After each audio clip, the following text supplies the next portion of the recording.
നമസ്കാരം.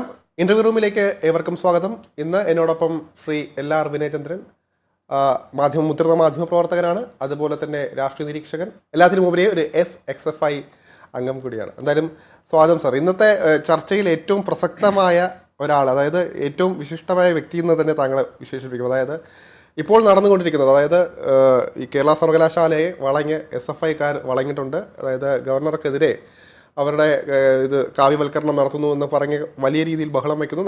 നമുക്കറിയാം സമരം, അതൊക്കെ പ്രതിഷേധ പരിപാടികളൊക്കെ അതിൻ്റെ ഭാഗം തന്നെയാണ്. എന്നാൽ പോലും അതിന് കടന്നു എന്നൊരു ചോദ്യം കൂടി ഇപ്പോൾ നിലനിൽക്കുന്നുണ്ട്. അതായത് പോലീസിനെയൊക്കെ മറികടന്ന്, പോലീസിനെയൊക്കെ നോക്കുകുത്തികളാക്കി അവരുടെ, ഇപ്പോൾ നേരത്തെ പറയുന്ന ഈ സുരക്ഷിത സ്ഥാനമാണ്. നമുക്കറിയാം യൂണിവേഴ്സിറ്റിയിലെ അകത്തളങ്ങൾ എന്ന് പറയുമ്പോൾ അത്രയും സെൻസിറ്റീവായ ഏരിയയാണ്. അവിടെയൊക്കെ കടന്നു കയറി വലിയ രീതിയിൽ ഭീഷണി മുഴക്കുന്നു. നമ്മൾ വിചാരിക്കുന്നതിൽ അപ്പുറത്തെ തലത്തിലേക്ക് കാര്യങ്ങൾ എത്തുന്നു. ഇതൊക്കെ താങ്കളുടെ സമരാനുഭവങ്ങൾ കൂടി വച്ച് നോക്കുമ്പോൾ എന്താണ് തോന്നുന്നത്? അങ്ങ് പറഞ്ഞതുപോലെ ഈ ജനാധിപത്യ രാജ്യത്ത് പ്രതിഷേധിക്കുക എന്ന് പറയുന്നത് ഒരു പൗരൻ്റെ ധർമ്മമാണ്, അല്ലെങ്കിൽ കടമയാണ്, അതാവശ്യവുമാണ്. കാര്യം വിദ്യാഭ്യാസ മേഖലയിൽ നടന്നു വരുന്ന പരിവർത്തനങ്ങൾ, ആ പരിവർത്തനങ്ങളെക്കുറിച്ച് നമ്മൾ സംസാരിക്കുമ്പോൾ നമ്മൾ AI യുഗത്തിലെത്തി നിൽക്കുകയാണ്, അല്ലേ? ഞാനത് പറയാൻ കാരണം, മുൻകാലങ്ങളിൽ നമ്മൾ ഈ പുരോഗമന ആശയങ്ങൾ വെച്ചുകൊണ്ട് പ്രവർത്തിക്കുമ്പോൾ പലപ്പോഴും നമ്മൾ വിപ്ലവാത്മകരമായ മാറ്റങ്ങളെ സ്വീകരിച്ചിട്ടുണ്ടോ എന്നൊരു വലിയ ചോദ്യം നമ്മുടെ മുന്നിൽ നിൽക്കുന്നുണ്ട്.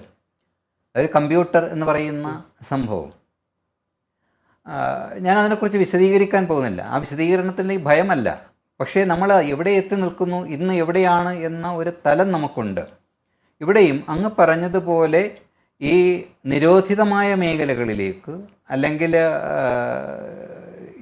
ഒരുപക്ഷെ നമ്മളിപ്പോൾ ഒരു ട്രോളായി വരുന്നുണ്ട്. ഒരു വനിത പ്രസംഗിക്കുമ്പോൾ പോലീസുകാരെ സൂക്ഷിച്ചു എന്ന് പറയുന്ന ഒരു ട്രോള് നമ്മൾ കണ്ടതാണ്. അപ്പോൾ ഈ പോലീസ് ഉദ്യോഗസ്ഥർ ആരുടെ ഭാഗഭാക്കായി നിൽക്കുന്നവരാണ് എന്ന ചിന്ത കൂടി എൻ്റെ അനുജന്മാരുടെയോ അല്ലെങ്കിൽ മക്കളുടെയോ പ്രായമുള്ളവർ അതിനകത്തുണ്ട്. നമ്മൾ അറിയാൻ കഴിഞ്ഞത് ഒരു പോലീസ് ഉദ്യോഗസ്ഥൻ പടിക്കെട്ടിൽ നിന്ന്, ഒരു സബ് ഇൻസ്പെക്ടർ പടിക്കെട്ടിൽ നിന്ന് തെന്നി വീഴുന്നൊരവസ്ഥയിലേക്ക് എത്തുകയാണ്. എൻ്റെ തെന്നി വീണിട്ടുണ്ട്, അടി കിട്ടിയിട്ടുണ്ട്. പക്ഷേ അതൊക്കെയല്ല, ആ അപകടകരമായ ഒരു സ്ഥിതിവിശേഷത്തിലേക്ക്, ആ പടിക്കെട്ടിൽ നിന്നൊക്കെ തെന്നി വീഴുക, അദ്ദേഹത്തിൻ്റെ ജീവൻ പോലും തൃണവൽഗണിച്ചുകൊണ്ട് സമരമുഖത്തേക്ക് സമരത്തെ ചെറുക്കാൻ വന്ന് നിൽക്കുകയാണ്. അവിടെ വിദ്യാർത്ഥികളായ നാം ആ ഉദ്യോഗസ്ഥരുടെ, അല്ലെ പോലീസ് ഉദ്യോഗസ്ഥരുടെ, അത് പറയാതിരിക്കുന്ന നിവൃത്തിയില്ല. കാര്യം ക്രമസമാധാന പാലകരാണ്. നമ്മളൊരുപാട് ആരോപണം അവർക്കെതിരെ നടത്തുമ്പോഴും നമ്മൾ കാണേണ്ടത്, നമ്മൾ എന്തുകൊണ്ട് ഈ സംരക്ഷകരായ, അല്ലെ, നമ്മൾക്കൊരു സംരക്ഷണം ഒരുക്കിക്കൊണ്ട് നമ്മൾ എന്തുകൊണ്ട് ഈ രാത്രികാലങ്ങളിൽ വീഥികളിലൂടെ നടക്കാൻ നമുക്ക് കഴിയുന്നു എന്നുള്ളൊരു വലിയ ചോദ്യം നമ്മുടെ മുന്നിലുണ്ട്.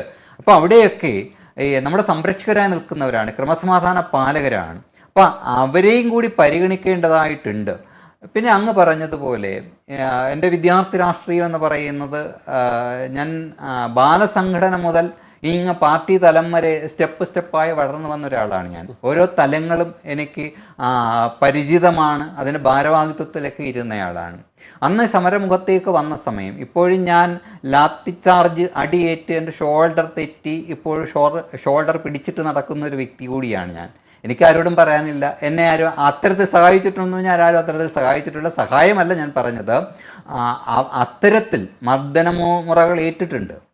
മർദ്ദനമുറകൾ ഏറ്റിട്ടുണ്ടെന്ന് പറഞ്ഞാൽ 2 മാസക്കാലം കോളേജ് അടച്ചിട്ട സമര പരമ്പരയായിരുന്നു. പ്രീ ഡിഗ്രി ബോർഡും ടെക്നിക്കൽ സ്വകാര്യവൽക്കരിക്കുന്നതിനെതിരെയുമായിരുന്നു അന്നത്തെ സമരം. പക്ഷേ ഇന്ന് നമ്മൾ എവിടെ നിൽക്കുകയാണ്? വിദേശത്ത് നിന്ന് ഈ സർവകലാശാലകളിലേക്ക് സ്വകാര്യ നിക്ഷേപം സ്വീകരിക്കുന്ന തലത്തിലേക്ക് നമ്മൾ എത്തി നിൽക്കുകയാണ്. അപ്പോൾ അവിടെയാണ് അങ്ങ് ആലോചിക്കേണ്ടത്. അന്ന് നടത്തിയ സമരങ്ങൾ, പിന്നീട് മാറി മാറി വന്ന ആൾക്കാർ അവിടേക്ക് എവിടെ എത്തി നിൽക്കുന്നു, ആ സമരം അന്ന് നമ്മളെ നയിച്ചവർ ഇന്ന് എവിടെ എത്തി നിൽക്കുന്നു എന്നുള്ള വലിയൊരു ചോദ്യം നമ്മുടെ മുന്നിലുണ്ട്. അതുകൊണ്ട് അങ്ങ് പറഞ്ഞതുപോലെ അങ്ങയുടെ വലിയൊരു ചോദ്യമുണ്ട്. എന്താണ് ഈ സമരം അതിര് കടക്കുന്നുണ്ടോ എന്നുള്ളത്. ഈ സമരം ഒരു പക്ഷേ നമ്മൾ പലപ്പോഴും ആരെങ്കിലും ഒരാൾ തൊടുത്തുവിടുന്ന ഒരു അസ്ത്രത്തിന് ഭാഗഭാക്കാകാൻ ശ്രമിക്കരുത് എന്നുള്ളതാണ്.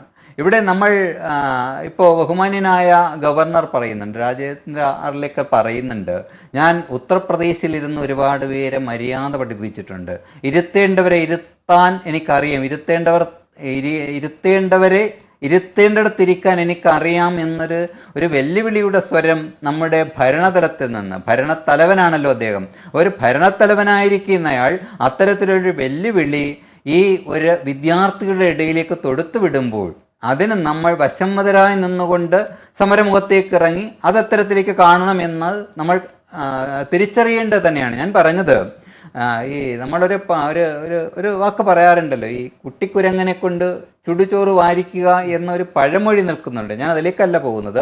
നമ്മുടെ ആവശ്യങ്ങൾക്ക് നമ്മൾ സമരമുഖത്തേക്ക് ഇറങ്ങേണ്ട. അങ്ങ് അത് പറഞ്ഞ് അങ്ങും അത് സമ്മതിച്ചാണ്, ഒരു ചെറുപ്പക്കാരനായി അങ്ങും അത് സമ്മതിച്ചു. എന്താണ്, ജനാധിപത്യ രാജ്യത്ത് നമ്മൾ നേടിയെടുക്കേണ്ടതായിട്ടുള്ള സമരങ്ങൾ ചെയ്യുക തന്നെ വേണം. പക്ഷേ ഇവിടെ ഒരു ആസൂത്രിതമായൊരു ശ്രമം എവിടെയൊക്കെയോ നടക്കുന്നില്ലേ എന്നൊരു സംശയം ഒരു മാധ്യമപ്രവർത്തകൻ എന്നുള്ള നിലയിൽ എനിക്ക് തോന്നുന്നുണ്ട്.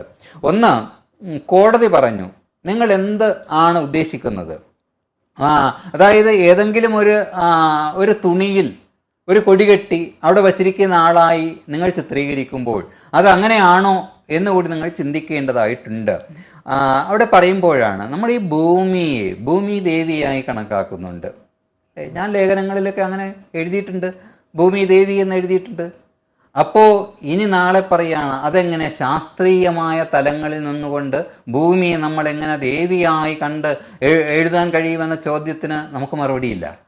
നമ്മൾ എവിടെയൊക്കെയോ നിന്ന് കിട്ടിയ കുറേ കാര്യങ്ങൾ വെച്ചുകൊണ്ട് നമ്മൾക്ക് ജന്മം നൽകിയ അമ്മയെ കാണപ്പെട്ട ദൈവമായി നമ്മൾ ആരാധിക്കുമ്പോൾ ആ അമ്മ സ്ഥാനത്തിന് കൊടുക്കുന്ന ഒരു പരിവേഷമാണ് ദേവീ രൂപം എന്നാണ് ഞാൻ കണക്കാക്കുന്നത്. അങ്ങനെയാണ് ഭൂമി ദേവി എന്ന് നമ്മൾ പറയുന്നുണ്ട്. ഇനി മത്സ്യകന്യക എന്ന് പറയുന്നുണ്ട്, കടലമ്മ എന്ന് പറയുന്നുണ്ട്, അല്ലേ? ഒരുപാട് മനോഹരമായ പാട്ടുകളിൽ, സിനിമാ പാട്ടുകളിൽ കടലമ്മയെക്കുറിച്ച് നമ്മൾ ആ താളത്തിനൊത്ത്, ആ തിരയുടെ താളത്തിനൊത്ത് തുള്ളിയവരാണ് നമ്മൾ. അപ്പോൾ കടലമ്മയെ ഇനി കടലമ്മ എന്ന് വിളിക്കാൻ പാടില്ല, അല്ലേ? ഡാർവിനീയ സിദ്ധാന്തവും ദൈവസങ്കല്പങ്ങളും നമ്മൾ ഏറ്റുമുട്ടി ഡാർവിനീയ സിദ്ധാന്തം വിജയിച്ചോ എന്ന ചോദ്യം നമ്മൾ വീണ്ടും ചോദിക്കേണ്ടിയിരിക്കുന്നു. കാരണം എന്താണെന്നറിയൂ, ഈ ISRO ഈ റോക്കറ്റ് വിക്ഷേപണ സമയത്ത് എങ്കിൽ ശാസ്ത്രജ്ഞന്മാർ എന്ത് ചെയ്യണമായിരുന്നു? അങ്ങ് ആലോചിക്കേണ്ടത്, ദൈവങ്ങളെയൊക്കെ തിരസ്കരിക്കണ്ടേ? പക്ഷെ അവർ പോലും അവരുടെ വീടുകളിൽ പോലും ഒരു പക്ഷേ അവരുടെ ബെഡ്റൂമിനേക്കാൾ വലിയ പൂജാമുറികളാണ് സജ്ജീകരിച്ചിട്ട് പൂജകൾ നടത്തിയിട്ടാണ് നമ്മളെ കാണിക്കുന്നില്ലായിരിക്കാം ലൈവായി. ഇനി എന്തിനധികം പറയുന്നു, ഇവിടുത്തെ ഒരു റോഡ് പണി തുടങ്ങുന്നതിന് മുമ്പ്, അല്ലേ, തറരക്ഷ ചെയ്യുന്ന യുഗത്തിലാണ് നമ്മൾ നിൽക്കുന്നത്. ഇതിനൊക്കെ ആരംഗീകരിക്കുന്നില്ല എന്നുള്ള രണ്ടാമത്തെ ചോദ്യം. ഇവിടെ ഇരുഭാഗവും ശ്രദ്ധിക്കേണ്ടത് തന്നെയായിരുന്നു എന്നുള്ളതാണ്. ഒന്ന്, നിയമം പാലിക്കാൻ നമ്മളെല്ലാം ബാധ്യസ്ഥരാണ്, അല്ലേ? ഭരണഘടന അനുശാസിക്കുന്ന തലത്തിൽ ഭരണഘടനാ സ്ഥാപനത്തിൻ്റെതായ എല്ലാ കാര്യങ്ങളും നമ്മൾ അംഗീകരിക്കേണ്ടതായിട്ടുണ്ട്. ഇവിടെയും ഇപ്പോൾ ഒരു പക്ഷേ പാർട്ടി നിങ്ങൾക്ക് എല്ലാവിധ പിന്തുണയും നൽകുന്നുണ്ട് എന്ന് പറയുമ്പോഴും ആ സമരത്തിന് ഒരു സീമ കൽപ്പിച്ചു കൊടുക്കേണ്ടതായിട്ടുണ്ട്.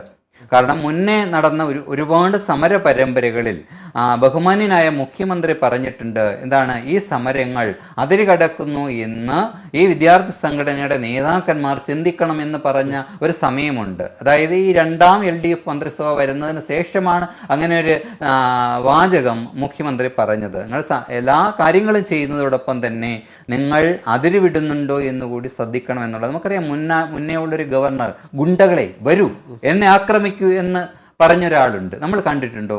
അല്ലെ? അവിടെ എന്താണ് സംഭവിക്കുക എന്ന് പറഞ്ഞാൽ ഈ ഗവർണർ വെല്ലുവിളിക്കുന്നു, ഇവരാരെങ്കിലും ഒരു കൊടിയോ കമ്പോ അദ്ദേഹത്തിൻ്റെ അടുത്തേക്ക് പോകുന്നു. എന്തായിരിക്കും ഇവിടെ സംഭവിക്കുക? കേന്ദ്ര സർക്കാർ അല്ലെങ്കിൽ രാഷ്ട്രപതി ഇടപെടും. രാഷ്ട്രപതി ഇടപെട്ട് ഇവിടെ ഒരു പക്ഷേ അന്ന് ഈ പ്രശ്നം നടക്കുന്ന സമയത്ത് എന്ത് ചെയ്തേനെ?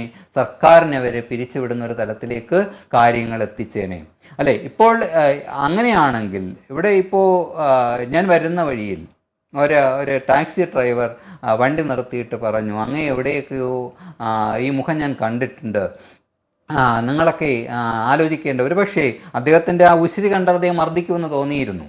പക്ഷെ അദ്ദേഹം പറഞ്ഞത്, ഇവിടെ അരിയുടെ വില 70 രൂപയായിരിക്കുന്നു, പച്ചക്കറിയുടെ വില അങ്ങനെ കുതിച്ചു വരുന്നു. അപ്പോൾ വില വർധനവ്, ജീവിക്കാൻ നിവർത്തിയില്ല, ഈ ടാക്സികൾക്ക് ഓട്ടമില്ല, അങ്ങനെ ജീവിതം വഴിമുട്ടി നിൽക്കുന്ന ഈ സാഹചര്യത്തിൽ ചർച്ചകൾ, അല്ലെങ്കിൽ ഇവിടെ ഒരു ഭാരതാംബയുടെ ചർച്ചയാണോ നടക്കേണ്ടത്, മറിച്ച് ഈ ഗതാഗത കുരുക്കുണ്ടാക്കിയിട്ട് അയാളൊരു ടാക്സി വിളിച്ച ആളെയും കൊണ്ട് പോവാണ്, 1 മണിക്കൂർ അയാൾ ഗതാഗത കുരുക്കിനകത്തായി എന്ന് പറഞ്ഞാണ് സംസാരിച്ചത്. അതായത് ജനങ്ങളുടെ ദൈനംദിനമായിട്ടുള്ള കാര്യങ്ങൾ ചർച്ച ചെയ്യപ്പെടാതെ മറ്റു പല കാര്യങ്ങളിലേക്കും വഴുതി വീണുകൊണ്ട് ചർച്ചയെ വഴിതിരിച്ചു വിടാനുള്ള ഒരു ആസൂത്രണ ശ്രമം. പിന്നെ ഗവർണർ ഇവിടെ ഇരിക്കുന്നത്, ഭരണഘടനാ സ്ഥാപനം അനുശാസിക്കുന്ന തരത്തിൽ അദ്ദേഹം ഇവിടെ ഇരിക്കുന്നത് ഏതെങ്കിലും ഒരു രാഷ്ട്രീയ സംഘടനയോ ഏതെങ്കിലും ഒരു രാഷ്ട്രീയ പാർട്ടിയോ വളർത്താനാണ് എന്ന് വിചാരിച്ച് അതിന് നമ്മൾ വീഴണമോ വശമതിരാകണമോ എന്നുകൂടി ചിന്തിക്കേണ്ടിയിരിക്കുന്നു. നമ്മളിതിനകത്ത് തീവ്രമായിട്ട് മനസ്സിലാക്കേണ്ട ഒരു കാര്യം, അതായത് അത്രയും ഇതിനകത്ത് ഒരു ഗുരുതരമായ അവസ്ഥ, അതായത് ഈ ഒരു സമരം മുന്നോട്ട് പോവുകയായിരുന്നെങ്കിൽ ഒരു പക്ഷേ നേരത്തെ ഗവർണർ തന്നെ പറഞ്ഞിട്ടുള്ളതാണ്, കേന്ദ്രസേന വരെ ഇറക്കിയേക്കാം. ഇവരെ പോലീസിന്റെ കയ്യിൽ കാര്യം നിന്നില്ലെങ്കിൽ ഒരു പക്ഷേ കേന്ദ്രസേന തന്നെ വിളിക്കേണ്ട ഒരു അവസ്ഥയിലേക്ക് വരും. അങ്ങനെ വരുമ്പോഴത്തേക്കും ഈ കാര്യങ്ങൾ കൈവിട്ട് പോകും. ഈ കുട്ടികൾ, എനിക്ക് തോന്നുന്നു അതിലുള്ള ഏകദേശം ഒരു പകുതിയിലേറെ പേർക്ക് ഇതിൻ്റെ എന്താണ് സംഭവത്തിനെന്ന് പോലും അറിയില്ല. കാരണം ഇവരൊക്കെ വിളിച്ചിറക്കിക്കൊണ്ട് വന്നതായിരിക്കും. നമുക്കറിയാം ഈ രീതികൾ അങ്ങനെയാണ് വരുന്നത്. ആളെ കൂട്ടാൻ വേണ്ടി, ഏത് രീതിയിലും ഒരാളെ കൂട്ടാൻ വേണ്ടി ഇപ്പോൾ ഈ ഒരു കാര്യം അറിയണമെന്നില്ല, സംഘടനയോടുള്ള ഒരു ആത്മാർത്ഥത കൊണ്ട് അവർ വരുന്നതായിരിക്കും. പക്ഷേ ഇതിൻ്റെ ഗുരുതരാവസ്ഥ താങ്കൾ പറഞ്ഞതുപോലെ പിൽക്കാലത്തായിരിക്കും അറിയപ്പെടാൻ പോകുന്നത്. ഇവർക്ക് ഈ ഓർഡർ ഇട്ട ആളുകളെല്ലാം തന്നെ AC മുറികളിൽ ഇരുന്ന് TV ചാനലിലൂടെ ആയിരിക്കും ഇവരുടെ സമരങ്ങൾ കാണുന്നത്. പക്ഷേ അനുഭവിക്കാൻ പോകുന്ന കുട്ടികളാണ്. അവിടെ കേന്ദ്രസേന ഇറങ്ങിയെങ്കിൽ എന്തായാലും ഒരു പക്ഷേ. മാത്രമല്ല പാർട്ടി സെക്രട്ടറി അടക്കം വന്നിട്ട് നമ്മൾ വിചാരിച്ചു, ഇപ്പോൾ നമുക്കറിയാം ഇതിന് ആഭ്യന്തരം വഹിക്കുന്ന മുഖ്യമന്ത്രി പോലും ഇപ്പോൾ ഇവിടെയല്ല. അപ്പോൾ സ്വാഭാവികമായിട്ടും ഇവരെ ശാന്തരാക്കേണ്ട ഒരു ഇത് കൂടെയുണ്ട്. ഇവരെ കൈവിട്ട് പോകുന്ന നിലയിലേക്ക് ശാന്തരാക്കേണ്ടത് ഉത്തരവാദിത്തം അവിടെ പാർട്ടിയുമായിട്ട് ബന്ധപ്പെട്ട ആളുകളുണ്ട്. അപ്പോൾ ഗോവിന്ദൻ മാസ്റ്റർ അടക്കം വന്നിട്ട് പറഞ്ഞത് ഗവർണറുടെ തിട്ടൂരം എന്നുള്ള രീതിയിലൊക്കെ പറഞ്ഞവർക്ക് കുറച്ചുകൂടി ആവേശം നൽകിയിട്ട് പോകുന്നു. ഇത് കൈവിട്ട് പോയിരുന്നെങ്കിൽ ഇതിന് ആര് സമാധാനം പറയും? ഇപ്പോൾ കൂത്തുപറമ്പ് അടക്കമുള്ള നമ്മൾ കണ്ടതാണ്, അവിടെയൊക്കെ രക്തസാക്ഷികളായിട്ട് മാറിയത് അവിടെ നിന്ന ആളുകളാണ് ഇപ്പോൾ പോലീസിന്റെ മേധാവിയായിട്ട് വീണ്ടും വന്നിരിക്കുന്നത്. അപ്പോൾ പോലീസിനും അവിടെ സമ്മർദ്ദമുണ്ട് അമിതമായിട്ട് ഇടപെടാൻ. അപ്പോൾ ഇങ്ങനൊരു സാഹചര്യം കൂടി, ഗുരുതരമായ സാഹചര്യം കൂടി നിൽക്കുമ്പോഴാണ് ഇപ്പോൾ നേരത്തെ പറഞ്ഞ പാർട്ടി സെക്രട്ടറി അടക്കം വന്നിട്ട് ആവേശം നൽകിയിട്ട് പോയിരിക്കുന്നത്. ഇതൊരു ഗുരുതരമായ അവസ്ഥയല്ലേ സാർ അത്? അല്ല, തീർച്ചയായും അങ്ങ് പറഞ്ഞ കാര്യം വളരെ പ്രസക്തമാണ്. കാരണം ബഹുമാന്യനായ മുഖ്യമന്ത്രി സ്ഥലത്തില്ല, ആഭ്യന്തര വകുപ്പ് മേധാവിയായ ആൾ, ആഭ്യന്തര വകുപ്പിൻ്റെ കൈകാര്യം ചെയ്യുന്നത് നമ്മുടെ മുഖ്യമന്ത്രി കൂടി, തലപ്പത്ത് ഇരിക്കുന്ന ആൾ സ്ഥലത്തില്ല എന്നൊരു കുറവുണ്ട്. 2, അങ്ങീ പറഞ്ഞിട്ടുള്ള ഗോവിന്ദൻ മാഷിൻ്റെ ഇടപെടൽ ഒരുപക്ഷെ എനിക്ക് തോന്നുന്നു കോടിയേരി സഖാവായിരുന്നുവെങ്കിൽ കുറച്ചുകൂടി തന്മയത്വത്തോടുകൂടി ഇടപെട്ടേനെ എന്ന് എനിക്ക് തോന്നുന്നു. അത് എൻ്റെ വ്യക്തിപരമായ അഭിപ്രായമാണ്. കുറേ കൂടി പക്വതയോടുകൂടി കാര്യങ്ങൾ കൈകാര്യം ചെയ്തേനെ, മക്കളെ വരിൻ എന്ന് പറഞ്ഞ് തോളി കൈയിട്ട് ചിരിച്ചുകൊണ്ട് ഇടപെടുന്ന ഒരാളാണ് എനിക്ക് ഏറ്റവും ഇഷ്ടപ്പെട്ട ഒരു നേതാവ് ആവേണ് അദ്ദേഹം. ആ രീതിയിലാണ് കാര്യങ്ങളെയൊക്കെ കൈകാര്യം ചെയ്തിട്ടുള്ളത് എന്ന് എനിക്കറിയാം. യൂണിവേഴ്സിറ്റി സമരങ്ങളൊക്കെ നടക്കുന്ന സമയത്ത് അദ്ദേഹം വരികയും ഇടപെടുകയും ചെയ്തിട്ടുള്ളതാണ്. ഞാൻ പഠിക്കുന്ന സമയത്ത് അദ്ദേഹം കുറേ കൂടി ചെറുപ്പമായിരുന്നു, എങ്കിലും AKG സെൻറ്ററിൽ നിന്ന് ഇറങ്ങി വന്ന് ഞങ്ങളെ തോളിൽ കൈയിട്ട് അദ്ദേഹം ചിരിക്കുന്നത് കാണുമ്പോൾ തന്നെ നമ്മുടെ ഈ ആവേശമൊക്കെ പകുതി. നമ്മുടെ ഈ ഗൗരവത്തിനും ചിരിക്കും 2 അർത്ഥം തന്നെയാണ്, ഇനി എന്തൊക്കെ പറഞ്ഞാലും. അപ്പോൾ അത് അങ്ങ് പറഞ്ഞതുപോലെ ആ കുട്ടികളോട് അല്ലെങ്കിൽ കുറേ കൂടി അദ്ദേഹം ഒരു മാഷിൻ്റെ സ്ഥാനത്ത് നിന്നുകൊണ്ട് തന്നെ അദ്ദേഹം ഇടപെടണമായിരുന്നു എന്ന അഭിപ്രായം എനിക്കുമുണ്ട്. അത് കുറേ കൂടി കാര്യം ഒരുപക്ഷെ അദ്ദേഹം ഈ മറ്റ് ഈ പോലീസ് സേനയോടുള്ള ഇടപെടലൊക്കെ അദ്ദേഹം അറിഞ്ഞു എന്നെനിക്കറിയില്ല. ഏതായാലും ഞങ്ങൾ നിങ്ങളോടൊപ്പം തന്നെ ഉണ്ട്, വിദ്യാർത്ഥി സമരത്തോടൊപ്പം തന്നെ ഉണ്ട് എന്ന് പറയുന്നു. അവിടെയും ഒരു കാര്യമുണ്ട്. കാര്യമെന്ന് പറയുന്നത് ഈ ഒരാഴ്ച കാലമായി നമ്മൾ അന്തരീക്ഷത്തിൽ നിൽക്കുന്ന ഒരുപാട് പ്രശ്നങ്ങളുണ്ട്. ബഹുമാന്യനായ ഡോക്ടർ ഹാരിസിൽ തുടങ്ങി ബഹുമാന്യനായ മന്ത്രി സജി ചെറിയാനിടത്ത് നിൽക്കുകയാണ് നമ്മുടെ സംഭവങ്ങൾ, അല്ലേ? ആദ്യം ഡോക്ടർ ഹാരിസിനെ അദ്ദേഹം ഡിപ്പാർട്ട്മെൻറ്റ് തലത്തിൽ അദ്ദേഹം ചെയ്ത തെറ്റാണ് എന്ന് പറഞ്ഞ് സർക്കാരിനെ പ്രതിരോധിക്കാനുള്ളൊരു ശ്രമം അവരുടെ സംഘടന നടത്തി. പക്ഷെ ജനം ഡോക്ടർ ഹാരിസിൻ്റെ കൂടെയാണെന്നറിഞ്ഞ് പിന്നെ ബഹുമാന്യയായ മന്ത്രി ചിരിച്ചുകൊണ്ട് അദ്ദേഹം നല്ല ഡോക്ടറാണെന്ന് പറഞ്ഞു. തൊട്ടടുത്ത് തന്നെ തൊട്ടതെല്ലാം പ്രശ്നമാണെന്ന് പറയും പോലെ കോട്ടയത്തുണ്ടായ സംഭവത്തെ ബഹുമാന്യയായ മന്ത്രിയെ അനുകൂലിച്ചുകൊണ്ട് മറ്റൊരു മന്ത്രിയായ ശ്രീ സജി ചെറിയാൻ പ്രസ്താവന ഇറക്കുന്നു. പക്ഷേ അതിനെയൊക്കെ തിരുത്തിയിട്ട് സർക്കാർ ആശുപത്രി കിടന്നെങ്കിൽ ഞാൻ ചത്തുപോയേനെ, അമൃത ഹോസ്പിറ്റലിലാണ് അദ്ദേഹം ആ സ്വകാര്യ ആശുപത്രിയുടെ പേര് പോലും എടുത്ത് പറഞ്ഞാണ് പറയുന്നത് എന്നുള്ളതാണ്. നമ്മുടെ ഈ സിനിമാ ഡയലോഗിൽ നോട്ട് ദി പോയിന്റ് എന്ന് പറയും പോലെ ഈ ഹോസ്പിറ്റൽ ആരുടെ പേരിലാണ്, അല്ലേ? മനുഷ്യ ദൈവങ്ങൾ എന്ന് പറഞ്ഞ് പുരോഗമന ചിന്തയെ എതിർക്കുന്ന ആ മനുഷ്യ ദൈവങ്ങളായി കാണുന്നവർ നടത്തുന്ന ആശുപത്രിയാണ്. നമ്മൾക്ക് അവരോട് വിരോധമൊന്നുമില്ല. പക്ഷേ ഈ വെല്ലുവിളിക്കുന്നവരാണിത് പറയുന്നത്. അമൃത ഹോസ്പിറ്റലിന് എന്താണ് കുഴപ്പം, അല്ലെ? എന്താണ് കുഴപ്പമെന്ന് അദ്ദേഹം ചോദിക്കുന്നത്. എനിക്കും കുഴപ്പമില്ല എന്നുള്ള അറിയാം. കാര്യം എനിക്ക് നഷ്ടപ്പെട്ടു പോയൊരു കുഞ്ഞുണ്ട്, ഒരു മകനുണ്ട് എനിക്ക്. ആ മകനെയും ഞാൻ കൊണ്ടുപോയത് അമൃത ഹോസ്പിറ്റലിലാണ്. അന്ന് എനിക്ക് സമ്പാദ്യം എത്ര കൊണ്ടോന്ന് ചെയ്യില്ല, പക്ഷേ ഉള്ളത് കൊണ്ട് ഞാൻ അവിടെ കൊണ്ടുപോയി ചികിത്സിക്കാൻ ശ്രമിച്ച ഒരാളാണ്. എനിക്കറിയാം അവിടെയുള്ള ഫെസിലിറ്റീസൊക്കെ എനിക്കും അറിയാം. കാരണം അവിടെ അമൃത ഹോസ്പിറ്റലിലെ ഫെസിലിറ്റീസും ചികിത്സയും ഒക്കെ അറിയാം. ബ്രെയിനുമായി ബന്ധപ്പെട്ടൊരു ചികിത്സയാണ് ഞാൻ അവിടെ നടത്തിയിട്ടുള്ളത്. പക്ഷേ അദ്ദേഹം അങ്ങനെയാണോ പറയേണ്ടത്? അപ്പോൾ അദ്ദേഹം വിചാരിച്ചെന്താണ്, ഇവിടെ എല്ലാം നമ്മൾ ഈ ബഹുമാന്യനായ മുഖ്യമന്ത്രിയെ ന്യായീകരിക്കാൻ വേണ്ടി എടുത്ത് വീശിയതാണ് അദ്ദേഹം. കാര്യം ഇവിടെ അതിനുള്ള ഫെസിലിറ്റീസ് ഒന്നും ഇല്ലാത്തത് കൊണ്ടാണ് അദ്ദേഹം മറ്റ് തരത്തിലുള്ള ചികിത്സയിലേക്ക് പോയത് എന്ന് വരുത്തി തീർക്കാൻ ഒരു ശ്രമം നടത്തിയതാണ് അദ്ദേഹം. പക്ഷേ അവിടെ വേറൊരു മന്ത്രിയെ ബലിയാടാക്കിക്കൊണ്ട് ബഹുമാന്യനായ മുഖ്യമന്ത്രിയെ പ്രീണിപ്പിക്കാൻ അദ്ദേഹം ചെയ്ത ഒരു കാര്യമായി മാറി. എനിക്ക് തോന്നുന്നു പാർട്ടി അദ്ദേഹത്തോടൊപ്പം നിൽക്കുമെന്ന് എനിക്ക് തോന്നുന്നില്ല. കാര്യം ഇതിനു മുമ്പുണ്ട ഒരു പ്രസ്താവനയൊക്കെ പാർട്ടി സഹിച്ച് വീണ്ടും അദ്ദേഹത്തെ മന്ത്രിയാക്കി വെച്ചിരിക്കുകയാണ്. ഇതൊരു വലിയ പ്രശ്നമാണ്. കാര്യം സ്വകാര്യ ആശുപത്രികളെ പ്രീണിപ്പിക്കാൻ പറ്റില്ല എന്ന് ഒരു ഭാഗത്ത് പറയുകയും മനുഷ്യ ദൈവങ്ങളെ വെല്ലുവിളിക്കുകയും ചെയ്തിട്ട് ആ ഒരു ആശുപത്രിയെ തന്നെ എടുത്തുകൊണ്ടാണ് പറയുന്നത്. വ്യക്തിപരമായി നമുക്കതിനോടൊന്നും പ്രശ്നമൊന്നുമില്ല.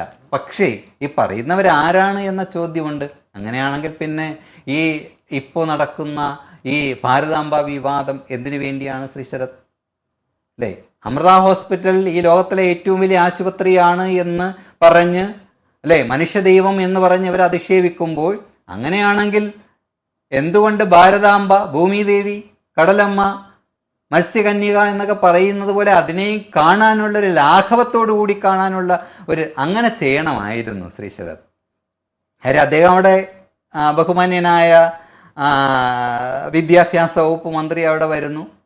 അദ്ദേഹം ആ നിലവിളക്ക് കത്തിക്കാൻ അദ്ദേഹത്തിന് മടിയാണെങ്കിൽ കത്തിക്കണ്ട. പ്രതിഷേധം അറിയിച്ചു. പ്രതിഷേധം അറിയിക്കുമ്പോഴും ഗവർണർ ഇരിക്കുന്ന വേദിയിൽ നിന്ന് അദ്ദേഹത്തിൻ്റെ അനുവാദമില്ലാതെ ഒരു മന്ത്രി ഇറങ്ങിപ്പോകുമ്പോൾ അതെന്താണ് എന്നുള്ള കാര്യം ബഹുമാന്യനായ ഗവർണർ നോട്ടീസ് അയച്ചിട്ടുണ്ടെന്നാണ് മനസ്സിലാക്കുന്നത് ഗവർണർക്ക്, അല്ലേ? അവിടെ പ്രോട്ടോകോൾ ഇങ്ങനെ നടന്നിരിക്കുന്നു. അപ്പം അതിനെ അത്ര കണ്ട് പ്രാധാന്യം കൊടുക്കാതെ അദ്ദേഹം അവിടെ ഇരുന്നിട്ട് ഇറങ്ങി പോയിരുന്നു എങ്കിൽ ഇത്രയും വിവാദം ഉണ്ടാകുമായിരുന്നില്ല. ഇനി മറ്റൊരു ചോദ്യം കോടതി ചോദിച്ചിട്ടുണ്ട്. ഗവർണർ വരുന്ന ഒരു വേദിയിലേക്ക് ഒരു രജിസ്ട്രാർ കടന്നു ചെന്നിട്ട് പറയാണ് ഇതിനെയൊക്കെ എടുത്ത് മാറ്റണം എന്ന് പറയുവാൻ രജിസ്ട്രാർക്ക് എന്താണ് കാര്യം എന്ന് കോടതി ചോദിച്ചു. ഈ ഗവർണർ വരുന്ന സ്ഥലത്ത് നിങ്ങൾ എന്ത് ഒരുക്കങ്ങളാണ്, എന്ത് സെക്യൂരിറ്റിയാണ് പോലീസ് ഒരുക്കിയിരുന്നത് എന്ന് കോടതി ചോദിച്ചിട്ടുണ്ട്, അല്ലേ? ഇനി ശ്രീ ശരത് മനസ്സിലാക്കേണ്ടത്, നമ്മുടെ അഭിഭാഷകർ, ഇദ്ദേഹത്തിന് വേണ്ടി പോയ അഭിഭാഷകർ കേസ് പിൻവലിച്ചു, അല്ലേ? എന്തുകൊണ്ട് പിൻവലിച്ചു? അപ്പോൾ എന്തുകൊണ്ട് പിൻവലിച്ചു എന്ന് കോടതി ചോദിച്ചപ്പോൾ പറഞ്ഞെന്താണ്, അദ്ദേഹം വീണ്ടും രജിസ്ട്രാർ അവിടെ ഇരിക്കുകയാണെന്ന് പറഞ്ഞു. അവിടെ ഇരിക്കുകയാണോ? ഗവർണർ റിപ്പോർട്ട് തേടിയിരിക്കുന്ന എന്താണ്? ഈ വൈസ് ചാൻസലർ ഇറങ്ങിപ്പോയ വേദിയിൽ നിന്ന് പിന്നൊരു കമ്മിറ്റി ഉണ്ടാക്കി, ആ കമ്മിറ്റിയിൽ ഞാൻ സൈൻ ചെയ്തിട്ടില്ല എന്ന് ബഹുമാന്യനായ സിദ്ധാർത്ഥ തോമസ് പറയുകയാണ്. ഞാൻ ഒപ്പുവെച്ചിട്ടില്ല. അങ്ങനെയാണെങ്കിൽ ഗവർണർക്ക് ആക്ഷൻ എടുക്കാം. സർവകലാശാലയുടെ വകുപ്പ് ആർട്ടിക്കിൾ 7(3) അനുസരിച്ച് ഈ രജിസ്ട്രാറെ ഇദ്ദേഹത്തിന് ഇവിടെ നിന്ന് പറഞ്ഞു വിടാം. ഇപ്പോൾ നമ്മൾ കാണുന്നത് രണ്ടുപേരാണ്, അല്ലേ? അവിടെ ഇരിക്കുന്ന രണ്ടുപേരുടെയാണ് സീറ്റിന് വേണ്ടി അടിപിടി കൂടുന്ന ഒരു തരത്തിലേക്ക് മിനി കാപ്പനും അദ്ദേഹവും തമ്മിൽ അടിപിടി കൂടുന്ന ഒരു സ്ഥലത്തിലേക്ക് കാര്യങ്ങൾ എത്തിയിരിക്കുകയാണ്. അപ്പോൾ ഇതാണോ ഇവിടെ കാര്യം എന്നുള്ള വലിയൊരു ചോദ്യം ഒരു സമൂഹത്തിൽ നിന്നുണ്ടാവുകയാണ്. ഞാൻ ഈ ടാക്സി ഡ്രൈവർ വരെ ഉണ്ടാക്കി പറഞ്ഞതല്ല. അങ്ങനെ വിളിക്കുമ്പോൾ അങ്ങ് വിളിച്ച് വിത്തിൻ 5 മിനിറ്റേ ആയുള്ളൂ. ഞാൻ ഫുട്പാത്തിലൂടെ നടന്നു വരുമ്പോഴാണ് അദ്ദേഹം വണ്ടി ഈ നന്തൻകോട്ട് വെച്ച് നിർത്തിയിട്ട് ചോദിക്കുന്നത്. അദ്ദേഹം അവിടെ കറങ്ങി അതിലൂടെ വരികയാണ്. പക്ഷെ ഇങ്ങനെ മറച്ചു വയ്ക്കുന്ന, നമ്മൾ നേരത്തെ പറഞ്ഞ പോലെ തന്നെ ഒരുപാട് കാര്യങ്ങളെ ഇങ്ങനെ മറച്ചു വയ്ക്കാൻ എപ്പോഴും ശ്രമിച്ചിട്ടുള്ളതായിട്ട് തോന്നിയിട്ടുണ്ട് പലപ്പോഴും. അതായത് ഈ ഭരണകക്ഷികളുടെ പോരായ്മകൾ എപ്പോഴൊക്കെ ചൂണ്ടിക്കാട്ടിയിട്ടുണ്ടോ അപ്പോഴൊക്കെ ഇത്തരം നമ്മൾ നേരത്തെ ഇപ്പോൾ ആരിഫ് മുഹമ്മദ് ഖാൻ ഉണ്ടായിരുന്ന സമയത്തും ഇതുപോലെ തന്നെ ഒരു പ്രശ്നം ക്രിയേറ്റ് ചെയ്ത് അവിടെ അത് വച്ചൊരു വിഷയമാക്കി വാർത്താ ചാനലുകളെ പോലും പറ്റിച്ച് പുതിയൊരു വാർത്താ തരംഗം ഉണ്ടാക്കി അവരുടെ പോരായ്മകളെ മറച്ചു വെക്കാൻ ശ്രമിക്കുന്നത് അതൊരു തെറ്റ് തന്നെയല്ലേ? അത് എന്തുകൊണ്ട് അതിന് കൃത്യമായി ഉത്തരം നൽകാൻ മടിക്കുന്നതും ഒരു പരിഹാരം കണ്ടെത്താൻ മടിക്കുന്നതും എന്തുകൊണ്ടെന്നൊരു ചോദ്യമുണ്ട്. പൊതുജനങ്ങൾക്കെല്ലാം അത് അറിയണമെന്നുമുണ്ട്. അല്ല, തീർച്ചയായും അത് ഉം, ആ, ശരത്ത് അത് കാണേണ്ടത് 2026 നിയമസഭാ തിരഞ്ഞെടുപ്പ് വരെയും നമ്മൾ കാത്തിരിക്കേണ്ടതായി വരും. അപ്പോൾ അങ്ങ് എന്നോട് ചോദിക്കും അങ്ങേക്ക് മറുപടി ഇല്ലേ എന്ന്. അങ്ങ് ചോദിച്ചത് തന്നെയാണ് ജനവും പറയുന്നത്. ഇവിടെ എന്തൊക്കെയോ അഡ്ജസ്റ്റ്മെൻറ്റുകളുണ്ട്. ഇദ്ദേഹം ഈ കാറിലേക്ക് കയറി ഡോർ അടച്ചിട്ട് പറയുന്നത് ഇതാണ്, മാധ്യമപ്രവർത്തകർക്ക് നാണമില്ലേ എന്ന് അദ്ദേഹം ചോദിച്ചു. അദ്ദേഹത്തിന് അങ്ങനെ അറിയത്തില്ല. പക്ഷെ ചോദിച്ചു. അപ്പോൾ ഞാൻ പറഞ്ഞു, ചേട്ടാ, മാധ്യമപ്രവർത്തകർക്ക് ഞാൻ കഴിഞ്ഞ ചർച്ചയിൽ പറഞ്ഞ പോലെ ഒരു ഉപജീവനം കൂടിയാണ്. PRDയുടെ പരസ്യങ്ങൾ കൊണ്ടുകൂടി മുന്നോട്ട് പോകുന്ന പല മാധ്യമ സ്ഥാപനങ്ങളുമുണ്ട്. അപ്പം അവർക്ക് എന്ത് ചെയ്യാനാണ്? അവരിത് ലൈവായി ഇതിൻ്റെ പുറകെ നടന്നുകൊണ്ടല്ലേ ഈ പിള്ളേരൊക്കെ ഇങ്ങനെ ആവുന്നത് എന്ന ചോദ്യം കൂടി ഉണ്ട്. അതിനെ എങ്ങനെയാണ് നമുക്ക് പൊരുത്തപ്പെടുക എന്നറിയില്ല. പിന്നെ അങ്ങയുടെ പ്രസക്തമായ ചോദ്യം, അതുകൊണ്ടാണ് ഞാൻ പറഞ്ഞത് അതിന് നമ്മൾ 2026 നിയമസഭാ തിരഞ്ഞെടുപ്പ് വരെയും കാത്തിരിക്കേണ്ടതായി വരും. അതുകൊണ്ടാണ് അന്തരീക്ഷത്തിൽ ഒരു വാക്കുകൾ കിടന്ന് പ്രതിധ്വനിക്കുന്നുണ്ട്. ഇവിടെ ഒരു കുറുമുന്നണി ഉണ്ടാകുമോ, അല്ലെങ്കിൽ UDF അല്ലെങ്കിൽ LDF ചില ഘടക കക്ഷികൾ ഒറ്റയ്ക്ക് മത്സരിക്കാൻ സാധ്യത ഉണ്ടോ എന്ന ചർച്ചകൾ നടക്കുകയാണ്. പണ്ട് ഈ കുറുമുന്നണി ഉണ്ടായി വന്ന സമയം ചർച്ച ചെയ്യപ്പെട്ടതാണ്. ഓർമ്മയുണ്ടോയെന്ന് അറിയില്ല. ഈ കുഞ്ഞാലിക്കുട്ടി സാഹിബിൻ്റെയും മാണി സാറിൻ്റെയും കാലഘട്ടത്തിൽ അങ്ങനെ ഒരു ചർച്ച നടന്നതാണ്. പക്ഷെ അത് നമ്മുടെ കൂലങ്കഷമായി ചിന്തിക്കേണ്ടിയിരിക്കുന്നു. കാര്യം എന്ന് പറയുന്നത് മുസ്ലിം ലീഗൊക്കെ ഇടഞ്ഞിട്ട് അങ്ങനെ ഒരു പ്രശ്നത്തിലേക്ക് പോവുകയാണെങ്കിൽ അവരാർക്ക് സപ്പോർട്ട് ചെയ്യും. ഞാൻ ഈ മുസ്ലിം ലീഗിൻ്റെയും UDFൻ്റെയും കാര്യമോ LDFൻ്റെ കാര്യമോ അല്ല പറയാൻ വന്നത്, BJP ഇവിടെ എത്ര സീറ്റ് പിടിക്കും എന്നത് കണ്ടതിന് ശേഷം മാത്രം നമ്മൾ വീണ്ടും ഒരു ചർച്ചയിലേക്ക് നമ്മൾ വരുമല്ലോ. അപ്പോൾ നമുക്കത് കാണാൻ കഴിയും. അതാണ് അങ്ങയുടെ പ്രസക്തമായ ചോദ്യം. ഈ ഒരു വാർത്ത ഉണ്ടാവുകയും ആ വാർത്തയുടെ തുടർച്ച ഉണ്ടാകാതിരിക്കുകയും ചെയ്യുന്നു. ഒരുപാട് വാർത്തകൾ അങ്ങനെ ഉണ്ട്. ഇപ്പോൾ ബഹുമാന്യനായ മുൻ ഗവർണർ ആരിഫ് മുഹമ്മദ് ഖാൻ്റെ കാര്യം എടുത്താൽ ഒരിടത്തും അവസാനം ഉണ്ടായിരുന്നില്ല. എവിടേക്കോ തുടങ്ങി എവിടേക്കോ അവസാനിച്ചു. അദ്ദേഹം മിഠായി തെരുവിലൂടെയൊക്കെ പോയി ആൾക്കാരുടെ അലുവയൊക്കെ വാങ്ങിച്ച് കഴിച്ചു. കൊള്ളാം, ഒരു കസേരയൊക്കെ എടുത്തിട്ട് മിഠായി തെരുവിൻ്റെ നടുക്കൊക്കെ ഇരുന്നു. ഓക്കെ, സന്തോഷം. പക്ഷെ അദ്ദേഹം തിരഞ്ഞെടുത്തത് കോഴിക്കോടാണ്. ബാക്കി അങ്ങോട്ട് പറയണ്ടല്ലോ. അദ്ദേഹം അതിനുവേണ്ടി തിരഞ്ഞെടുത്തത് കോഴിക്കോട് മിഠായി തെരുവാണ്. മനസ്സിലാവുമല്ലോ അങ്ങേക്ക്. അവിടെ അദ്ദേഹത്തിൻ്റെ ഒരു സെക്യൂരിറ്റി ഉണ്ടാകുന്ന ഒരു സ്ഥലം കൂടി അദ്ദേഹം തിരഞ്ഞെടുത്തു എന്നുള്ളിടത്താണ്. അത് നമ്മുടെ വിഷയമല്ല. പക്ഷേ അദ്ദേഹം തിരഞ്ഞെടുത്തത് കോഴിക്കോടാണ്. രാഷ്ട്രീയപരമായ കാര്യങ്ങൾ അതിൻ്റെ പിന്നിൽ ഉണ്ടായി കാണും ചിലപ്പോൾ. ഇവിടെയും ഇപ്പോൾ പറയുന്ന കാര്യം, ഈ 4 സർവകലാശാലകളിലെയും VCമാർ ഒരു യോഗത്തിൽ പങ്കെടുത്തു എന്നാണല്ലോ ആരോപിക്കുന്നത്. ഇത് മാധ്യമപ്രവർത്തകർ ചോദിച്ചു. ശ്രീ ശരത്, ഞാൻ പേര് മാറി വിളിക്കുന്നുണ്ടോ എന്ന് സംശയമുണ്ട് കേട്ടോ. ചോദിച്ചില്ലേ? മാധ്യമപ്രവർത്തകർ ചോദിച്ചു. ഇവിടുത്തെ മേധാവികൾ ബഹുമാന്യനായ കേന്ദ്ര ആഭ്യന്തര വകുപ്പ് മന്ത്രി വിളിച്ചൊരു യോഗത്തിൽ പങ്കെടുത്തു. നിങ്ങൾക്ക് എന്താണ് മറുപടി? ആരെങ്കിലും മറുപടി പറഞ്ഞോ? അത് കേന്ദ്ര ആഭ്യന്തരമന്ത്രിയാണ്. അമിത്ഷാ BJPയുടെ ആളായിട്ടല്ല വന്നത് എന്നല്ലേ പറഞ്ഞത്. ഇപ്പോൾ എന്താണ് ആരോപിക്കുന്നത്? ഇപ്പം ഈ പറയുന്നവർ XOR ആരോ ആയിക്കൊള്ളട്ടെ, ഞാൻ നിഷ്പക്ഷനായി നിന്നിപ്പോൾ അങ്ങയോട് സംസാരിക്കുന്നു. അവർ വിളിച്ച യോഗത്തിൽ ഇവർ പങ്കെടുത്തു എന്ന് ഇപ്പോൾ അധിക്ഷേപിക്കുന്നവർ അന്നെന്തേ മറുപടി പറയാത്തത്? ഈ പോയത് തെറ്റാണ് എന്ന് അന്നവർ പറഞ്ഞില്ല. എവിടെയൊക്കെയോ എന്തൊക്കെയോ ഇപ്പോൾ 2 ദിവസമായി വരുന്ന കുറേ വാർത്തകളുണ്ട്. സാമൂഹ്യ മാധ്യമങ്ങളിലായിക്കോട്ടെ. ഒരു പക്ഷേ ഈ ഗവർണറോട് നിങ്ങൾ കളിച്ചാൽ കളി തീക്കളിയാകും എന്ന് സന്ദേശം കൊടുക്കുന്നുണ്ട്. അത് ഒരാൾക്കെതിരെ കേസ് കൊടുത്ത ആളെ കോടതി ഇനി മേലാൽ കോടതി കയറി പോയതും കൊണ്ട് എന്ന് പറയും. കോടതി എന്തുകൊണ്ടാണ് അത് പറയുന്നത്? തെളിവില്ലാതെ ചെല്ലുന്നത് കൊണ്ടാണ്. പക്ഷെ കേന്ദ്രത്തിൻ്റെ തെളിവുണ്ട്. ഇവിടെ നടത്തിയ അന്വേഷണത്തിൻ്റെ തെളിവുകളുണ്ട്. ഒരു കാര്യത്തിനല്ല, പലരുടെയും കാര്യത്തിലുള്ള തെളിവുകൾ കേന്ദ്രത്തിൻ്റെ കയ്യിലുണ്ട്. അപ്പം നിങ്ങൾ അത് വെച്ച് കളിക്കൂ എന്നൊക്കെ ഇവിടെ വെല്ലുവിളിച്ചാലും ഇവിടെ ചില കളികൾ അങ്ങനെയും നടക്കുന്നില്ലേ എന്ന് ജനം സഹികെട്ട് പറയാണ്. എന്തോ നമ്മൾ പറയില്ലേ, എന്തോ ആയിക്കൊണ്ട് പോട്ടെ, എന്തോ നമ്മൾ ഗ്രാമീണ ഭാഷയിൽ പറയും, അവർ കൊണ്ടടിച്ചുകൊണ്ട് പോട്ടെ എന്ന് പറയും പോലെ എന്തോ ആയിക്കൊണ്ട് പോട്ടെ എന്ന് പറഞ്ഞിട്ട് പറയുന്ന മറുപടി കൂടി ഒരു മാധ്യമപ്രവർത്തകനായ അങ്ങ് മനസ്സിലാക്കണം. ഇവിടെയെല്ലാം അഡ്ജസ്റ്റ്മെൻറ്റുകളാണല്ലോ അല്ലേ. പക്ഷെ അവിടെയും നമ്മൾ നിരന്തരം കേൾക്കുന്ന വേടാ മോനെ ഇത്. അതെ, പക്ഷെ അപ്പോഴും ഒരു ചോദ്യമുണ്ട്. ഇപ്പോൾ ഈ പ്രതിപക്ഷത്തിന്റെ അടക്കം, അതായത് നമ്മൾ UDFന്റെ കാര്യമാണ് എടുത്ത് പറയേണ്ടത് ഇവിടെ. പ്രതിപക്ഷം എന്ന് പറയുമ്പോൾ അവരുടെയൊക്കെ ഒരു നിസ്സഹായ അവസ്ഥ പോലെ തോന്നുന്നുണ്ട്. കാരണം ഈ ഒരു വിഷയം കിട്ടിയിട്ടും, ഒരു ജനകീയ വിഷയം, ജനത്തെ ബാധിക്കുന്ന ഒരു വിഷയം കിട്ടിയിട്ടും അവരിതിനകത്ത് ഇടപെടുന്നില്ല. മാത്രമല്ല, വീണ്ടും ഒരു മൂന്നാം ഭരണം ഉണ്ടാകുമോ എന്ന ചർച്ചകൾ പോലും സജീവമാകുന്നത് പ്രതിപക്ഷത്തിന്റെ ഒരു പോരായ്മയായിട്ട് കൂടി കണക്കാക്കേണ്ടതില്ലേ ഇവിടെ? അല്ല, ഇന്ന് ഞാൻ പരിശോധിച്ച യാദൃശ്യമായിട്ട് ഞാൻ ഫോണിൽ കണ്ട ഒരു സർവേ ഫലമുണ്ട്. അങ്ങ് ഈ പറഞ്ഞിട്ടുള്ള കാര്യമാണ്.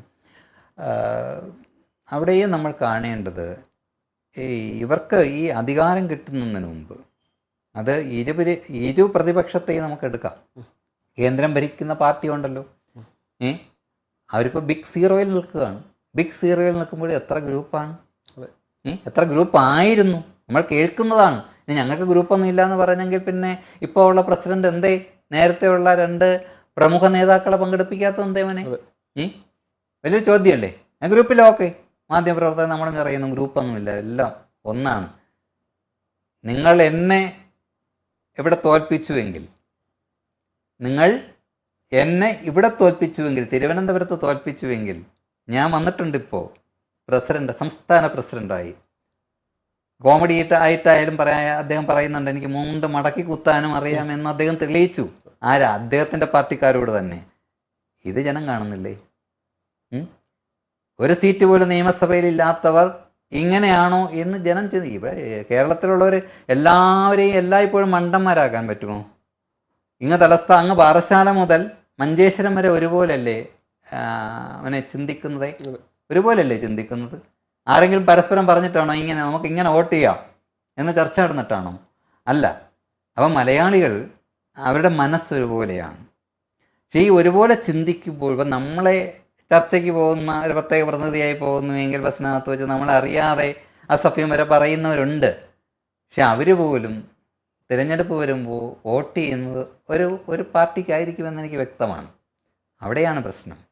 നമ്മൾ ചില ഗാനങ്ങൾ കേൾക്കുമ്പോൾ, ചില പ്രസംഗങ്ങൾ കേൾക്കുമ്പോൾ, ചില പുരോഗമന പ്രസ്ഥാനത്തിൻ്റെ മുൻകാല രാഷ്ട്രീയ നേതാക്കളെ ഓർക്കുമ്പോൾ, ബഹുമാന്യനായ EMSനെയും AKG ഒക്കെ ഓർക്കുന്നവർ, അവർ പൊന്നരിവാൾ അമ്പിളി എന്ന പാട്ട് KPSC ഒക്കെ നമുക്ക് മറക്കാൻ പറ്റുമോ? അല്ലേ? ആ പാട്ട് ദിഗന്ധങ്ങളിൽ മുഴങ്ങുമ്പോൾ അവരുടെ ഉള്ളിലൂടെ കടന്നു പോകുന്ന ചില സൗഹൃദങ്ങളുണ്ട്. അവർ വിളിക്കുന്ന പദമാണല്ലോ സുഹൃത്തുക്കൾ എന്ന് വിളിക്കുന്ന പദം. അവരുടെ മനസ്സിലൂടെ കടന്നു പോകും. അവർ തിരഞ്ഞെടുപ്പ് വരുമ്പോൾ ഇവരെ ആരെയും നോക്കി ആയിരിക്കില്ല ചെയ്യുന്നത്. അങ്ങനെ ഒരു അനുകൂല സാഹചര്യം പലപ്പോഴും ഈ പാർട്ടിക്ക് ഉണ്ടാകാറുണ്ട് എന്നുള്ളൊരു വസ്തുതയാണ്. അത് മറച്ചു വയ്ക്കാൻ കഴിയില്ല. പിന്നെ അങ്ങ് പറഞ്ഞ UDFൻ്റെ കാര്യം പറഞ്ഞാൽ നമ്മളതൊക്കെ നിരീക്ഷണത്തിലൂടെ പറയാൻ കഴിയുന്നതാണ്. സാമൂഹ്യ മാധ്യമങ്ങളിൽ വരുന്ന എത്രത്തോളം ശരിയാണെന്നറിയില്ല.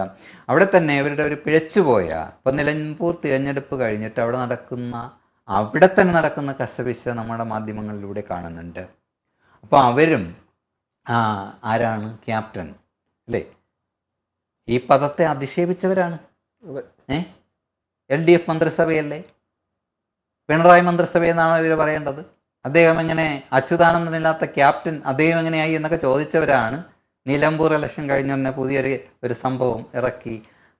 പലരും വിളിച്ചു ചോദിക്കുന്നുണ്ട്, ഇങ്ങനെ ഒരു സംഭവം വരുന്നുണ്ട്, അത് നമ്മുടെ ഓഫീസിൽ നിന്ന് തന്നെ പോയത് എന്ന് ഒരു മെസ്സേജിൽ കാണുന്നുണ്ട്. ഓഫീസിൽ നിന്ന് തന്നെയാണോ എന്ന് നമുക്കറിയില്ല. അപ്പോൾ അവിടെ ആരാണ് ക്യാപ്റ്റനാകാൻ പോകുന്നത്, ആരാണ് മേജറാകാൻ പോകുന്നത്, ആരാണ് സോൾജിയറാകാൻ പോകുന്നത് എന്നുള്ള ഒരു ഉപതിരഞ്ഞെടുപ്പിൻ്റെ ഫലം വന്നപ്പോൾ, ആ തിരഞ്ഞെടുപ്പ് ഫലം അവരെ ആഘോഷിക്കേണ്ട തിരഞ്ഞെടുപ്പ് ഫലമല്ല. കഴിഞ്ഞ ദിവസവും ഞാനത് പറഞ്ഞതാണ്. ആ വോട്ടിംഗ് പാറ്റേൺ എടുത്ത് പരിശോധിച്ചാൽ ഏത് മണ്ടനും മനസ്സിലാവും. അപ്പോൾ അവിടെ തുടങ്ങി ഇവരുടെ പ്രശ്നം. അപ്പോൾ ഇതിലാരാണ് ഇനി ആളുകൾ സഹികെട്ട് അങ്ങനെ ചെയ്തിട്ടുണ്ട്. ശബരിമല പ്രശ്നം വന്നപ്പോൾ സഹികെട്ട് ഒരു മുന്നണിക്ക് വോട്ട് ചെയ്യേണ്ടതായിട്ടുള്ള, അതാണല്ലോ മലയാളികളുടെ ഒരു ഇത്.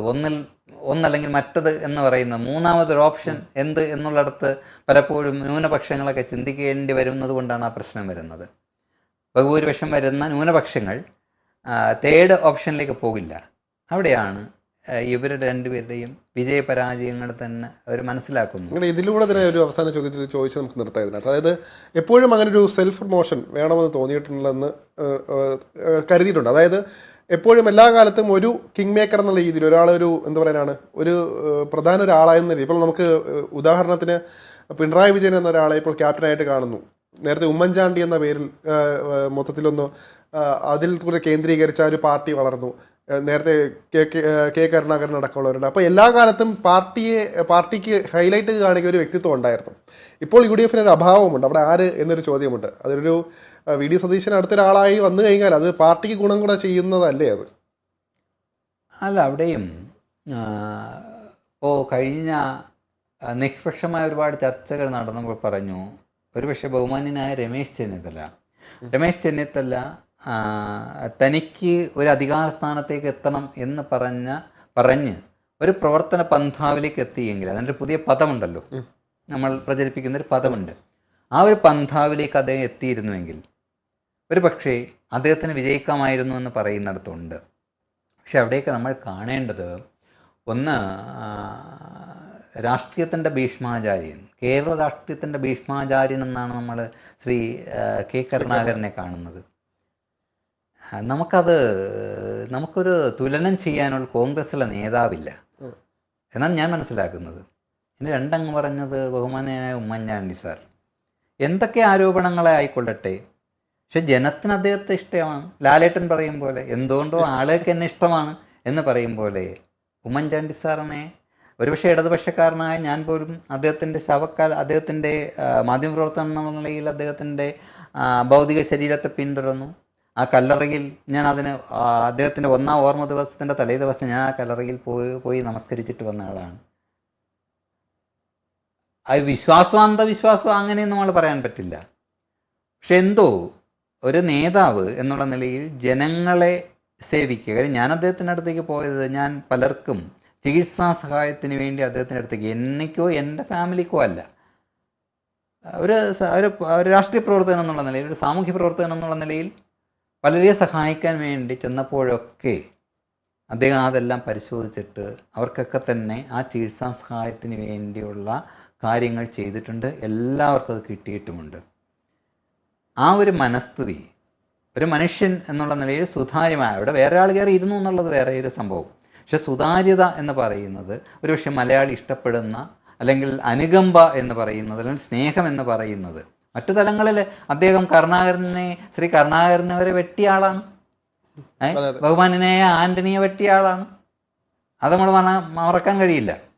അപ്പോൾ അവിടേക്ക് വന്നാൽ ഇപ്പോൾ അങ്ങ് പറഞ്ഞ നമ്മുടെ മുഖ്യമന്ത്രി, അവിടെയും നമ്മൾ ചിന്തിക്കേണ്ടത് അദ്ദേഹം ഇല്ലെങ്കിൽ ആര് എന്ന വലിയൊരു ചോദ്യമുണ്ട്. അതാരും മനസ്സിലാക്കുന്നില്ല. ഇനി അദ്ദേഹത്തോട് സംസാരിച്ചാൽ അദ്ദേഹം വളരെ എളിമയോടുകൂടി സംസാരിക്കുന്ന ആളാണ്. നമ്മൾ പറഞ്ഞൊരു കാര്യം പറഞ്ഞാൽ അത് കേൾക്കുകയൊക്കെ ചെയ്യുന്ന ആളാണ്. പക്ഷെ പലപ്പോഴും മാധ്യമങ്ങളുടെ മൈക്കുമായി ബന്ധപ്പെട്ട് കുറേ കാര്യങ്ങൾ ഉണ്ടായതാണ് ഒരുപക്ഷെ ആളുകൾ അദ്ദേഹത്തെ ഒരു തെറ്റായി ധരിച്ചു വച്ചിരിക്കുന്നതെന്ന് എനിക്ക് തോന്നുന്നു. അദ്ദേഹം ചെറുകുട്ടിയും കൊണ്ട് നടക്കുന്ന ഒരാളിൻ്റെ മനോഗതി തന്നെയാണ് അദ്ദേഹത്തിനുള്ളത്. ഞാൻ സംസാരിച്ചിടത്തോളം, ഞാൻ കണ്ടിട്ടുള്ളിടത്തോളം ഒക്കെ അദ്ദേഹം അങ്ങനെയുള്ള ആളാണെന്നാണ് ഞാൻ വിശ്വസിക്കുന്നത്. ഇനി അല്ലാതെ ബഹുമാന്യനായ EP, അദ്ദേഹം പെട്ടെന്ന് ഈ കുട്ടിത്ത മനസ്സുള്ള ഒരാളാണ്. ഇദ്ദേഹത്തുമായി തുലനം ചെയ്യാൻ കഴിയുമോ? കഴിയില്ല. ഇനി ഗോവിന്ദൻ മാഷിനെ നമുക്ക് അദ്ദേഹത്തോട് തുലനം ചെയ്യാൻ പറ്റുള്ളൂ. പിന്നെ ഉള്ളത് ശ്രീ MP ജയരാജൻ.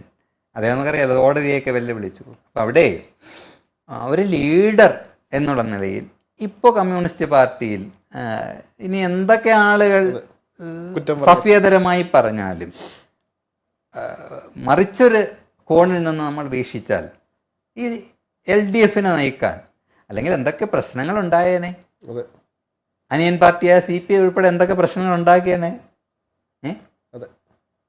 മിണ്ടുന്നുണ്ടോ? അതൊരു വലിയ ചോദ്യമാണ്. ഏകാധിപതി എന്ന് പറയുന്ന ചിലപ്പോൾ അങ്ങനെ ആകേണ്ടി വരും, ചിലപ്പോഴൊക്കെ അങ്ങനെ ആകേണ്ടതായും വരും. നമ്മൾ ആലോചിക്കേണ്ടത് ഘടകകക്ഷികളിലായിട്ടുള്ള വേറെ, നേരത്തെ നമ്മുടെ ഇത്രയും സമ്പന്നനും ഒരു പത്രവും സർക്കുലേഷൻ കൂടുതലുള്ളൊരു പത്രവും കയ്യിലുണ്ടായിരുന്ന ആളിനോട് ഇറങ്ങിപ്പോകാൻ പറഞ്ഞു. വീരേന്ദ്രകുമാർ സാറിനോട് ഇറങ്ങിപ്പോകാൻ പറഞ്ഞ PC തോമസിന് ഗെറ്റ് ഔട്ട് അടിച്ച ആളെ ഗെറ്റ് ഔട്ട് അടിക്കേണ്ട പലരും അതിനകത്ത് ഇപ്പോൾ ഇരിപ്പുണ്ട്. പക്ഷെ അദ്ദേഹം സഹിച്ചു പോകുന്നുണ്ട്. അന്നത്തെ ആളാണോ എന്ന് ചോദിച്ചാൽ അല്ല, അത് ന്യൂനതയല്ല. അവിടെയും അദ്ദേഹം മനസ്സിലാക്കി പോകുന്നുണ്ട്. ഗരീബിലെ 10 കഷ്ണമായ പാർട്ടികൾ അതിനകത്ത് ഇരിപ്പുണ്ട് ഇപ്പോഴും മന്ത്രിയായിട്ട്. ആ പാർട്ടി 10 കഷ്ണങ്ങളായി, പക്ഷേ മന്ത്രിമാരിരിപ്പുണ്ട് അതിനകത്ത്. അവിടെയൊക്കെ സൂക്ഷ്മതയോടുകൂടി തന്നെയാണ് അദ്ദേഹം പോകുന്നത്. നമ്മൾ വിഷയത്തിൽ നിന്ന് വ്യതിചലിച്ച് പോവുകയല്ല, പക്ഷേ നമ്മൾ കാണേണ്ടത് ഒരു പക്ഷേ ഈ വിവാദങ്ങൾക്ക് അപ്പുറത്തേക്ക് വിദ്യാഭ്യാസ മേഖലയിൽ ഉണ്ടാക്കേണ്ടിയിരിക്കുന്ന, ഇപ്പോൾ ഭരണഘടന നമ്മളെല്ലാം പഠിച്ചിട്ടില്ലേ, ഭരണഘടന പഠിച്ചിട്ടുണ്ട്, മൗലിക അവകാശങ്ങളെക്കുറിച്ചും പഞ്ചശീല തത്വങ്ങളെക്കുറിച്ചുമൊക്കെ നമ്മൾ പഠിച്ചിട്ടുണ്ട്. ഇനിയിപ്പോൾ ഈ ബഹുമാന്യനായ രാജേന്ദ്ര അർലേക്കർ എടുക്കുന്ന ഒരു പടത്തിൻ്റെ പേരിൽ അതൊരു പഠന വിഷയമാക്കുക എന്നുള്ള എവിടെയൊക്കെയോ എന്തൊക്കെയോ പിഴയ്ക്കുന്നുണ്ട്. ബഹുമാന്യനായ മമ്മൂട്ടിയുടെ ജീവചരിത്രം പഠന വിധേയമാക്കുന്നത് പോലെയല്ല, ഒരുപാട് പ്രഗത്ഭരായ നമ്മൾ അംഗീകരിക്കേണ്ട പ്രഗത്ഭമതികളുടെ സാംസ്കാരിക കേരളത്തിലാണ് നമ്മൾ പലപ്പോഴും പഠന വിഷയങ്ങളാക്കേണ്ടത് എന്താണ് ഏതാണെന്ന് അറിയാതെ പോകുന്നത്. അവിടെയൊക്കെയാണ് നമ്മൾ ഈ സമരത്തിലേക്ക്, ഇങ്ങനൊരു പടത്തിൻ്റെ പേരിലുള്ള സമരത്തിലേക്ക്, അല്ലെങ്കിൽ 2-3 വ്യക്തികളെ കേന്ദ്രീകരിച്ചുള്ള സമരത്തിലേക്ക് പോകുന്നത് തീർച്ചയായും ആലോചിച്ചെടുക്കേണ്ടത്. സമരങ്ങൾ തെറ്റല്ല, വിഷയങ്ങൾ വരുമ്പോൾ ആ വിഷയങ്ങളെ കേന്ദ്രീകരിച്ച സമരങ്ങൾ നമ്മൾ ആലോചിച്ചെടുക്കേണ്ട തീരുമാനമാണ് എന്നുള്ളത് തന്നെയാണ് ഞാൻ മനസ്സിലാക്കുന്നത്. വളരെയധികം നന്ദി സർ.